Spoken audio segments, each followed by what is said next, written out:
અંગ્રેજીની પરીક્ષા એકદમ નજીક આવી ગઈ છે અને તૈયારી માટે સમય બહુ ઓછો બચ્યો છે, ખરું ને? પણ ચિંતા કરવાની બિલકુલ જરૂર નથી. આજે આપણે એ જ જોવાના છીએ કે આ આવનારા 5 દિવસનો આપણે બેસ્ટ ઉપયોગ કેવી રીતે કરી શકીએ જેથી પરીક્ષામાં જોરદાર સ્કોર કરી શકીએ. તો ચાલો ફટાફટ શરૂ કરીએ. જી હા, ફક્ત 5 દિવસ. હું સમજી શકું છું. આ સાંભળીને જ પેટમાં ફાળ પડે, બરાબર ને? મનમાં એ જ સવાલ થાય કે આટલા ઓછા સમયમાં આટલો બધો સિલેબસ કઈ રીતે પૂરો થશે? પણ જુઓ, ગભરાટથી નહીં, પણ એક સ્માર્ટ પ્લાનથી કામ ચોક્કસ બનશે. અને એ જ સ્માર્ટ પ્લાન, એ જ અસરકારક વ્યૂહરચના આપણે અહીં જોવાના છીએ. આ કોઈ જાદી છડી નથી, પણ છેલ્લા 5 દિવસ માટે એકદમ ફોકસ્ડ અને પરિણામલક્ષી પ્લાન છે. તો ચાલો હવે સીધા તૈયારી પર જ આવીએ. કોઈ પણ તૈયારીનો પાયો હોય છે આપણી ટેક્સ્ટ બુક, એટલે શરૂઆત તો આપણે ત્યાંથી જ કરીશું. આપણું ખાસ ધ્યાન રહેશે વિભાગ બી અને સી પર, કારણ કે ત્યાંથી આપણે સારામાં સારા માર્ક્સ ખેંચી શકીએ છીએ. હવે જુઓ, આ સ્લાઇડ પર ખાસ ધ્યાન આપજો. અહીં બધું સ્પષ્ટ લખેલું છે કે ક્યાં ફોકસ કરવું. પેરેગ્રાફ આધારિત પ્રશ્નો માટે જે યુનિટ્સ આપેલા છે એને બરાબર જોઈ લો. શોર્ટ નોટ્સ માટે યુનિટ 2, 4, 6, 8 અને 9 સૌથી અગત્યના છે. અને હા, ખાલી જગ્યાઓ માટે કોઈ ગાઈડ નહીં, પણ ટેક્સ્ટબુકના આ જ યુનિટ્સની પાછળ આપેલી ગ્લોસરી વાંચવી ખૂબ જ જરૂરી છે. હવે વાત કરીએ વિભાગ સીની. નિયરેસ્ટ મીનિંગ્સ અને સમરી રાઇટિંગ માટે લેપવિંગ બહુ કામની વસ્તુ છે. પણ એક વાત ખાસ યાદ રાખજો. સારાંશ લેખન એટલે પેરેગ્રાફમાંથી વાક્યો કોપી કરીને પેસ્ટ કરવા એવું બિલકુલ નથી. પેરેગ્રાફને સમજીને પોતાના શબ્દોમાં લખવાનો પ્રયત્ન કરજો. અને હા, એને એક સરસ મજાનું ટાઇટલ આપવાનું તો ભૂલતા જ નહીં. સારા માર્ક્સની આ જ તો ચાવી છે. સારું, તો ટેક્સ્ટબુકનું કામ થયું. હવે આગળ વધીએ ગ્રામર તરફ.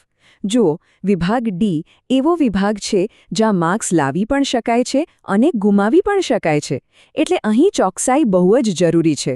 અને આ વિભાગનો મુખ્ય હીરો છે લેંગ્વેજ ફંક્શન્સ. લેંગ્વેજ ફંક્શન્સમાં મુખ્યત્વે 2 પ્રકારના પ્રશ્નો આવે છે. જે MCQવાળા પ્રશ્નો છે, એમાં તો સાચો જવાબ શોધવા માટે ખાલી કીવર્ડ્સ પર ધ્યાન આપશો તો પણ ચાલશે. પણ જ્યારે વાક્ય પૂર્ણ કરવાનું આવે ત્યારે વાક્યરચના એટલે કે સેન્ટેન્સ પેટર્નની સમજ હોવી એકદમ જરૂરી છે. જેમ કે મેકિંગ સપોઝિશન, રિપોર્ટિંગ કે એક્સપ્રેસિંગ કન્ડિશન ઇન પાસ્ટ જેવી પેટર્ન પાક્કી કરી લેજો. અને ગ્રામરમાં કોન્ફિડન્સ ક્યાંથી આવશે? પ્રેક્ટિસથી. બહુ ક્યાંય દૂર જવાની જરૂર નથી. છેલ્લા 2 વર્ષના બોર્ડ પેપર્સ લઈ લો, એટલે કે 2023 અને 2024ના.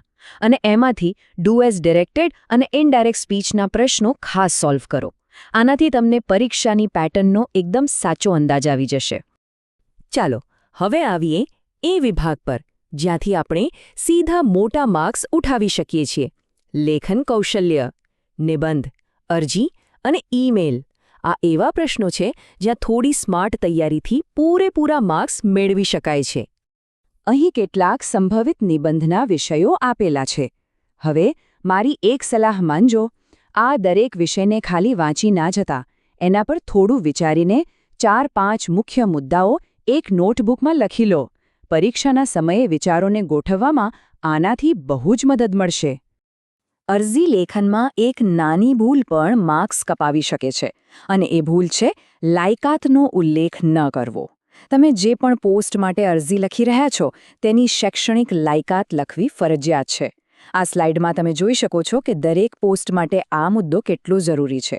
આ વિગત ચૂકતા નહીં. ઈમેલ માટે બહુ ચિંતા કરવાની જરૂર નથી. બસ આ 3 ફોર્મેટ બરાબર જોઈ લેવાના છે. કોઈ ખરાબ વસ્તુ માટે ફરિયાદ કરતો ઈમેલ, મિત્રને અભિનંદન આપતો ઈમેલ અથવા તો કોઈને શુભેચ્છા પાઠવતો ઈમેલ. ફોર્મેટ પાક્કું તો માર્ક્સ પાક્કા. ઓકે, તો આપણે લગભગ બધી જ તૈયારીની વાત કરી લીધી છે, પણ રોકાઓ. એક નિયમ એવો છે જે આ બધી મહેનત પર પાણી પણ ફેરવી શકે છે અને સફળતા પણ અપાવી શકે છે. આ છે પરીક્ષાનો સુવર્ણ નિયમ. આ નંબરને ધ્યાનથી જુઓ. 0, 0. શું લાગે છે? આ શું છે? આ આપણી વ્યૂહરચનાનો સૌથી મોટો હીરો છે. આ એ પ્રશ્નોની સંખ્યા છે જે પરીક્ષામાં છોડવાના છે. જી હા, બરાબર સાંભળ્યું. એક પણ નહીં. આનો મતલબ એકદમ સીધો અને સાફ છે.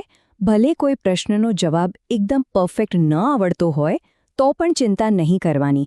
એને લગતું કંઈક જે પણ યાદ હોય, જે પણ આવડતું હોય એ લખીને જ આવવાનું છે. પ્રશ્નપત્રમાં એક પણ જવાબ કોરો છોડવાનો નથી.